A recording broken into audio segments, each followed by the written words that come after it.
All right, not sure if it looks like it or not, but we've had a slight cleanup in the shop while we were waiting on parts. We've got a box of goodies ready for her, so let's go ahead and jump right into the goodies. As soon as possible.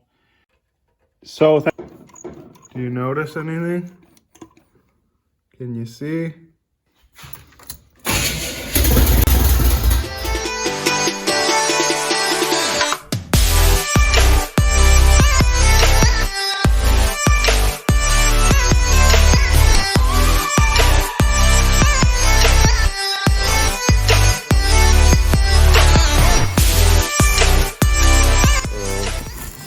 Goodies.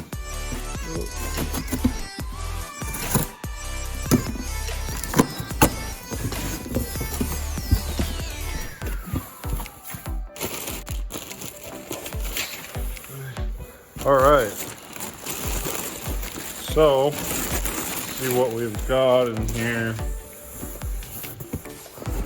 This looks like, trick flow product.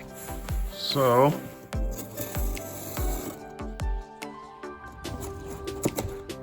it's like Christmas.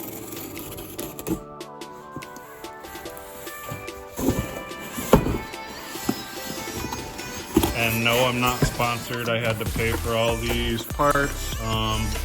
Took a few extra days whenever shout out to Summit Racing for getting them to me pretty quickly. But yeah, when the stuff comes all the way from Nevada, which this order did, it takes a little bit longer.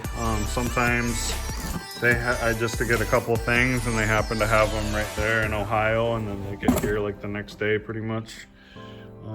But yeah, so we've got a Trick Flow increased capacity oil pan, and I got this because the other ones that were cheaper, they didn't come with this that you need.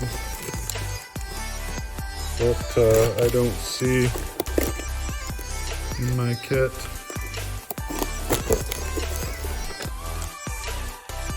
Definitely don't see it. Maybe that was that noise. It falling probably. Let's set this out of the way.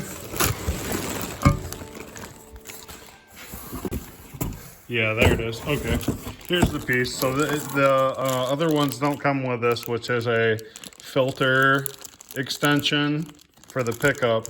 So yeah, it drops this filter down, comes with all the hardware, nice. And these are some fittings. This fitting I needed for the brake. And then this fitting I also needed for the brake. Anyways, so hopefully those are right, because I could not find those for the life of me anywhere. And then yeah, we'll get to the second goodie here in a second. Let me pull that out. All right. Here we've got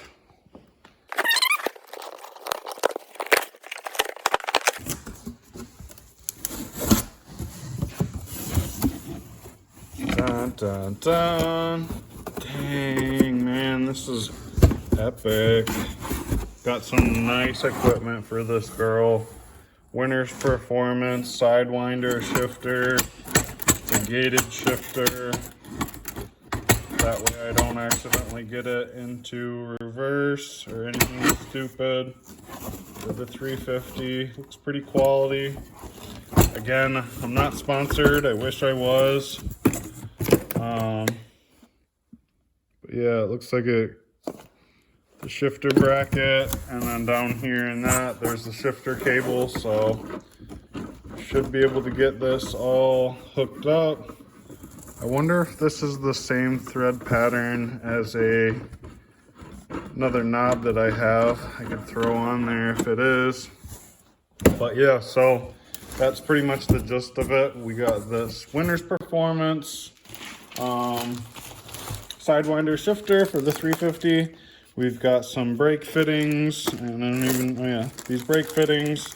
I need one of these to build a line that goes from the master to the junction port bobber block off thing, and then I need, hopefully that is the right block off for then to block off the rear brake port for the rear brake line that goes out to the brakes. And then so we've got this awesome aluminum trick flow transmission oil pan, and I'm not crazy about that gasket that they gave me. If that's the gasket, that looks like paper, like a garbage paper gasket. Man, I was really hoping they hooked you up a little bit better than that. I'm fine with that filter, I think, but those gaskets, I'm not crazy about that gasket. I'd like a high quality rubber gasket. I had no idea they were gonna do me that like that, so oh well, that's not that big of a deal.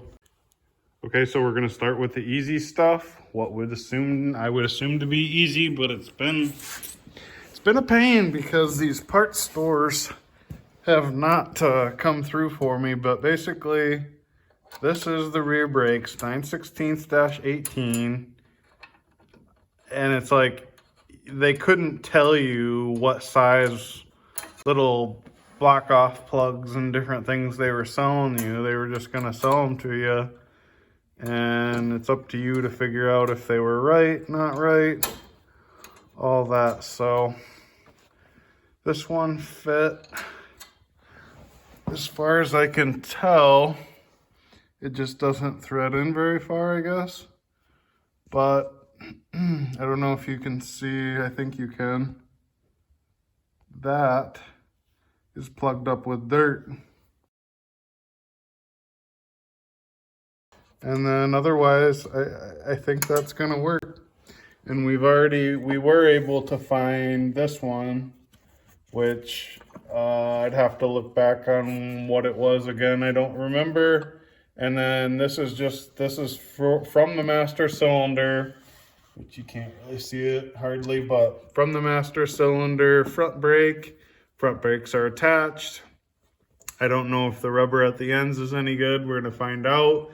And then this, where this plug is, this is master cylinder line to the rear brake, which is here. And we're just trying to block both of those off. I'm up. So this is the rear brake, 1/2 inch -20, I believe it is. We got a plug for that. And the other plug that's in the rear brakes down there, though, is a different size. Links are in the descriptions of all the sizes. But this is basically your square body master cylinder. And then here, again, is this, it's a 9/16, correct? 9/16 /-18 is the thread pitch on that, which of course I for some reason couldn't get. And that is for the front brakes. And then when it goes down there, then it's 1/2 inch 20. Okay, here we are, 1/4 inch line, 9/16 -18. I got 2 of them because they came in a pair for like $3. Summit Racing, thank you. And that should be the guy up top. We've already tested down low for the 1/2 inch -20. So that's right, that's correct. And we'll be able to make that line and hopefully we'll be good to go. I've got the line right here, 1/4 inch brake line. So that we'll have to put in there. We'll just single flare it. All right, this is the cutoff piece that or the cutting tool I like to use. Sure you've all seen a little tube cutter like that. Get it, smash it down with that 1/4-inch guy there. Get it flared, and then we'll try and get it in there. Alrighty, so just like that, we've got it flared. Looks good. Okay, so we've got it run into the proportioning valve, not fully tightened at all, but it's in there hanging loose. So our routing goes up. Hopefully we can catch something with the frame and then follow the frame at least a little bit up here. So now that we're pretty close, got our other fitting. So we cut that off. It looks pretty decent. Looks like it needs a little deburr on the one side there. We'll flare that and make sure that it is ready to go right in there. We'll get that bent up. Threw a little brake fluid in there. We were getting a teeny leak here right out of the top of this master cylinder line. Tighten that down nicely. Don't see any more leaks, not even on these old lines. I was able to loosen this bleeder screw up and get the rust cleaned out of her. But on the other side, we worked at this other side for a while, but so yeah, we worked at that one for a while, but eventually she just snapped off. You can see she's just plumb full of rust too. So we'll probably just have to loosen at the line when we're ready to bleed a little bit, and hopefully that's enough to give us, we don't need a ton of brakes, we just need a little bit of brakes, I think. So little brakes will do it, especially for test and tune. All right, so we got the Sidewinder laying up in here. Trying to check the fitment on this. I think it'll probably be right about there, I think. So that I'm not bashing my hand there and I can get it all the way back. Come on. So yeah, that's first. That's pretty much where it's gotta be. I'm not totally disappointed with that. I think that's gonna work out for me. So yeah. Okay, here's with the cable and the brackets and everything that came with the Sidewinder. So here's the directions. Pretty simple. This bolts to the bottom of the pan, it looks like. This goes on the end of the linkage. This is one of them that holds the linkage to there. I wouldn't mind 2 of these down there, but one of them's got to go up in the, because there's room for 2. I'd actually like 2 on there, but not that big a deal. And then this looks like some replacement thing to clock the thing correctly. So yep, and then you got one more. This other one, like I said, goes up on the shifter. So this little guy. So we're under here. You can see it's a nasty murder mess. But we're working on it. So pretty much what I want to do though is just try and clean up a slight bit around the edge before I pull this. Okay, so I just quick went over it with a brush, tried to clean it up just a little bit, because if it's one thing I know about transmissions, it's to be as clean as possible. So thankfully I was on the very last bolt. Yep, it snapped off up in there. Wow, that really sucks. It's right in the in the way with the cross member. Oh Lord. And then like I've got a huge mess now too, because the pan just, all right, so like a whole roll of Bounty and can of carb clean. She's pretty well cleaned up under here. It looks like that's not enough cardboard though, or maybe we need a little bit of that Bounty so that that drip doesn't end up on the floor here. I'll tell you, it's like almost the end of April here in Michigan, and it's deciding to snow like pretty good now all of a sudden. Like it's sticking a little bit, and between that and this transmission mess and the broken bolt, I have just had it today. So let's get something on there. And yeah, that is just, man, frustrating, I'll tell you. So yeah, let's get under here again. Look at what we've got. So as you can see, if you can, yes you can, that is a broken bolt in the transmission pan, the transmission that holds the pan on. There was a little bit of material in the bottom of the pan, not too bad, but yeah, it couldn't have been like one of these easy to access ones. Nope, it had to be that one. It's in a pretty bad spot. I didn't notice all this transmission fluid everywhere. Oh. Before that hits the ground. So anyways, I guess I'm gonna probably have to remove this whole cross member, and that means I'm gonna have to hold up the transfer case. What the people who wrenched on this don't understand about 10 foot-pounds. I've wrenched on plenty of transmissions, taken plenty of pans off, and this is just absolutely ridiculous. And like, the mess could have been avoided. That was my bad, but wow. Okay, we got the jack under it. Cross member slid out of our way so we can access it at least a little bit. It's still dripping. I've tried to dry it, plug it up, whatever. That's just the way they are. Okay, so we've got it. Let's see if you can see. Drilled, tapped. Sorry, just drilled, not tapped.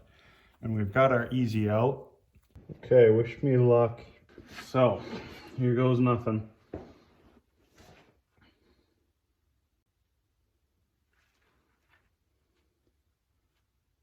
I've heard of these easy outs breaking, and then you're in really big trouble if that happens, I'm pretty sure. This is just spinning so far. All right, I drilled on it just a little bit more, and then I got dirt, so it poked through to the top, which could have been part of the reason why it was stuck in there, was because junk from the top and sitting for so long and rust and this and that and whatever. We've taken the hammer and tapped this thing up in there gently so that it should have a pretty good bite. And now's the moment of truth. Pray that this thing comes loose, because it needs to. Oh, still pretty tight, I don't know.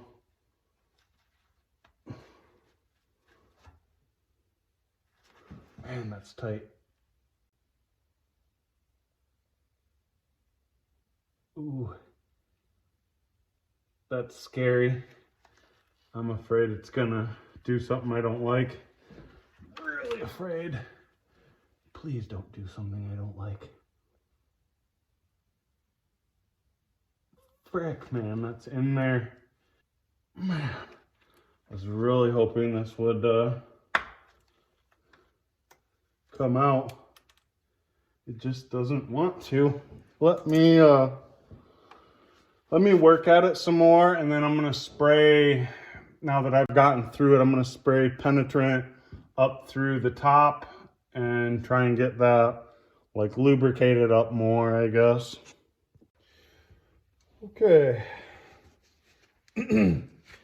So we went one size a little bit larger, and I got penetrant up through the top to drip down to hopefully lubricate things.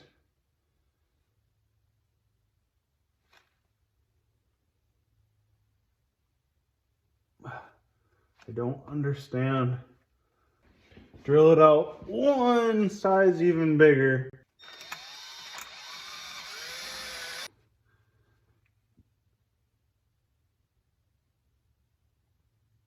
Oh.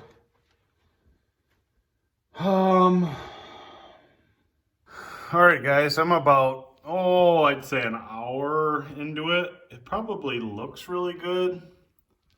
And I'm not done yet. Basically, what I started to do was work my way up one drill bit at a time. And I knew it was off-centered. It's still off-centered, I guess.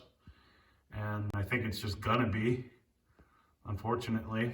I have a lot of trouble getting a tap. Sorry, let me zoom out for you there. I have trouble getting a tap because you can see it's very tight here. And, you know, nothing sticks down that far.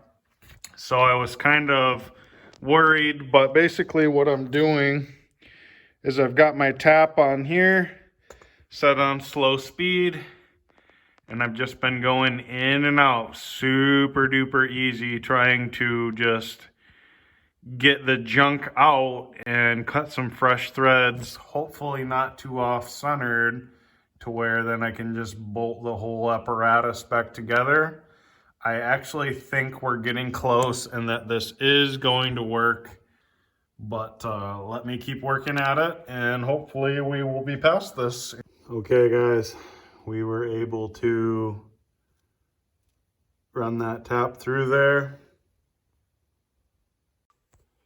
Okay, so I was just about to bolt it in there and I had everything set up.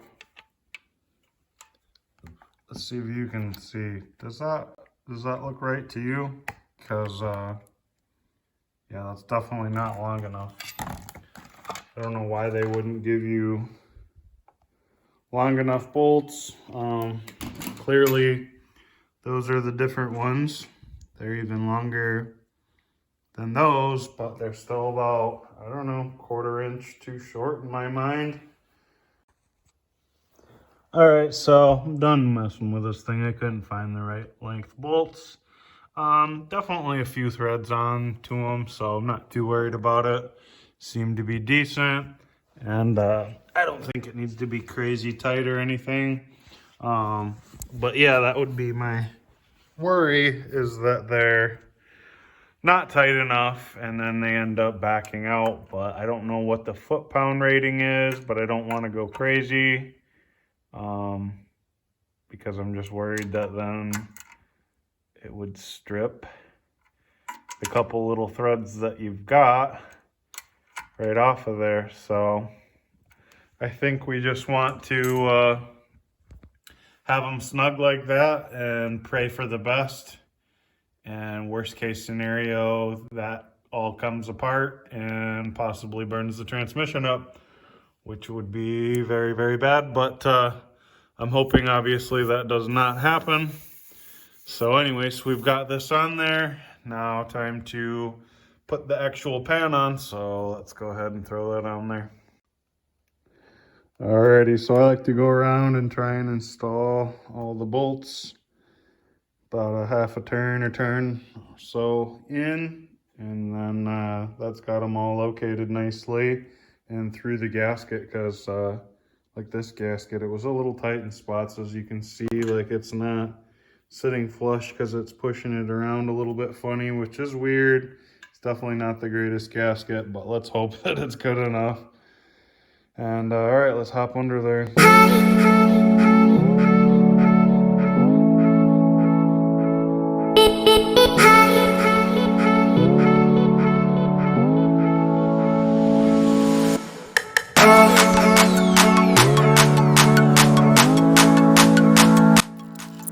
So yeah, we've got our new pan on. That's sweet.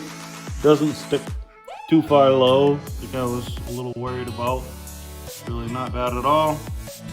So I gotta throw that cross member back over, get that bolted up, and then we are ready to play around with this Sidewinder.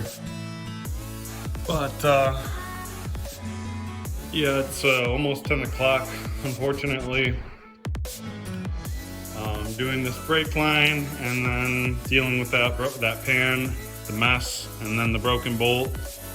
And now getting the pan on. The day is completely burned, so we'll have to catch back up tomorrow.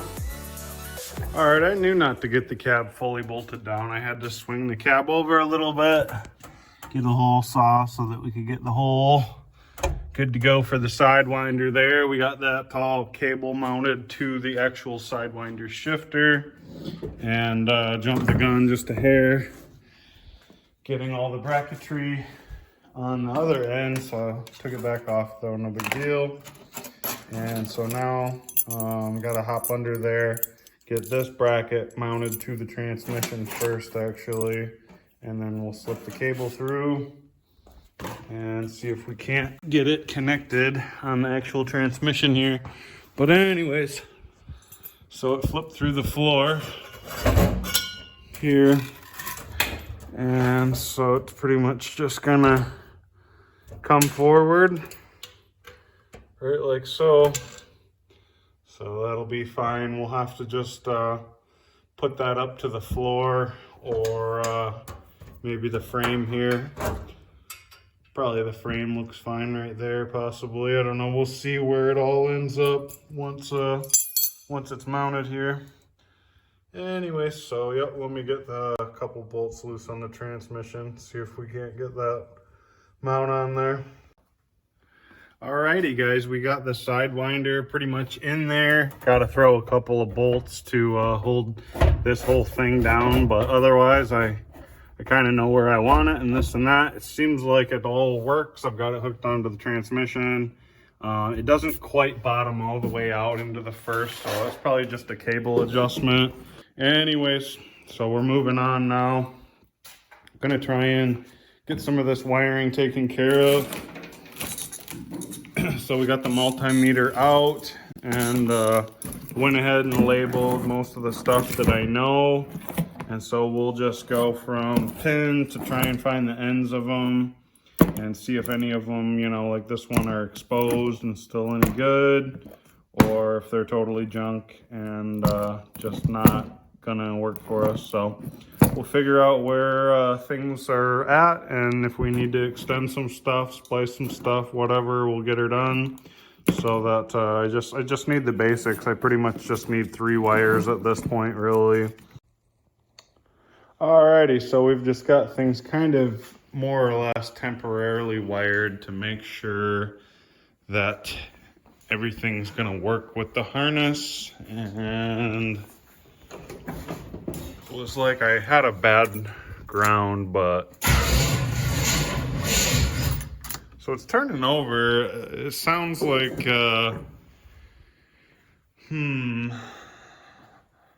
we're just not throwing the amperage we should be. This is a little bit smaller of a wire than I'd like it to be, actually. These grounds. I had to do this secondary ground here too, just like before, because this upper one's really just not doing anything. So we're getting there. Also, I noticed 12 volts to the distributor, so that's a good thing. But that starter's turning over a bit slow down there, so we've got to address that. But otherwise, it looks like the key on and off will crank the motor and shut my distributor off, which is like good. That's good.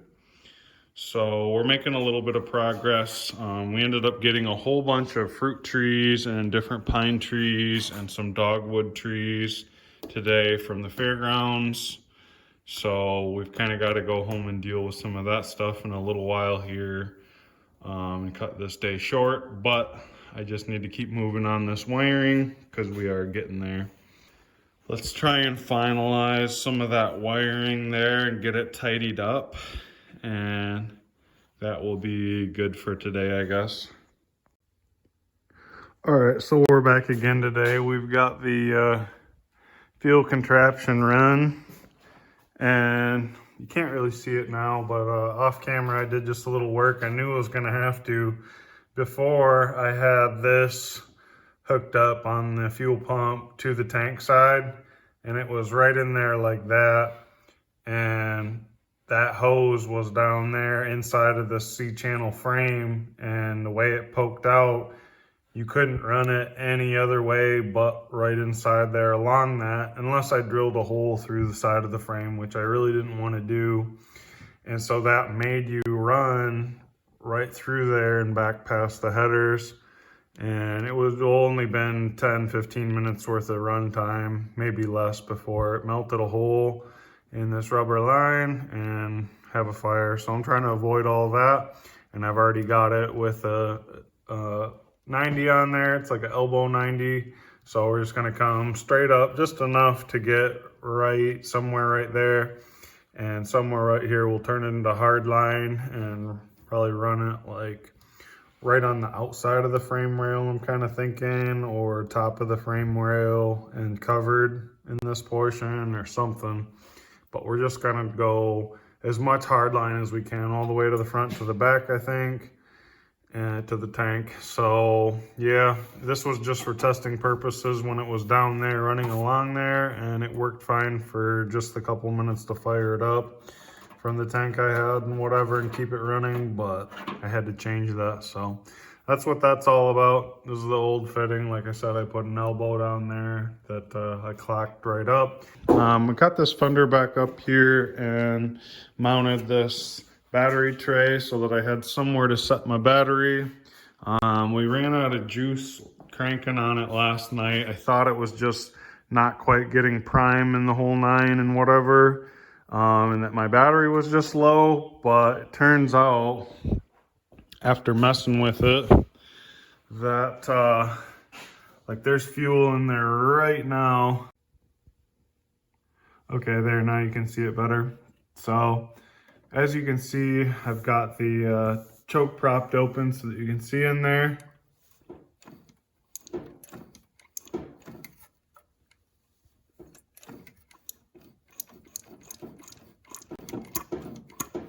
I don't know if you can notice anything wrong. Do you notice anything? Can you see? Come on, focus.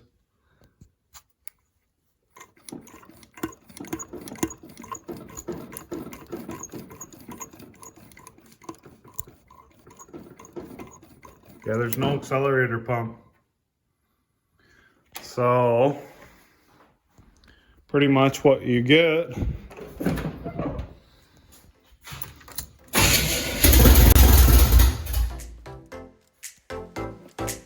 Alright, so before we end this video, we got a bit of a sponsor. They sent us a little bit of a package, so let's go ahead and open that up, check it out. See what somebody sent us.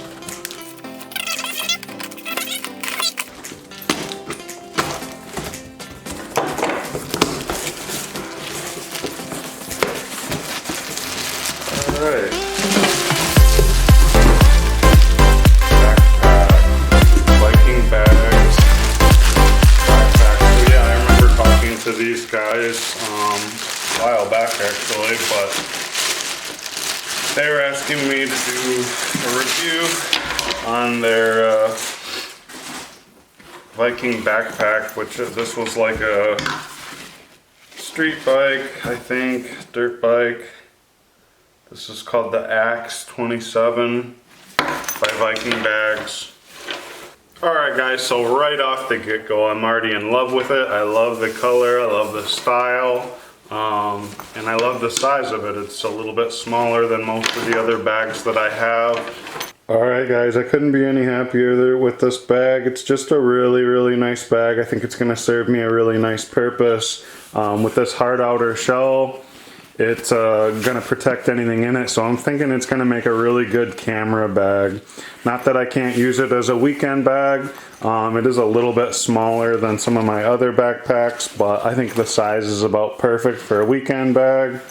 And yeah, I really like the hard outer shell for protection, and I'm just totally in love with the styling. It's got a sweet badge on it, and black goes with everything, or at least a lot of my stuff. So anyway, shout out to Viking Bags and Viking Cycle. They're one and the same. You can check them out at vikingbags.com, vikingcycle.com. And yeah, I believe they're sending me some more stuff, so shout out to the new sponsor, Viking Bags and Viking Cycle. Really appreciating it. And yeah, stay tuned for more content. If you guys want to send me anything, as long as it's something that I'll probably use or it goes along with the channel, then definitely go ahead and get a hold of me and send, we can work something out. You can send it to me and I'll go ahead and review it on my channel. Anyways, alright guys.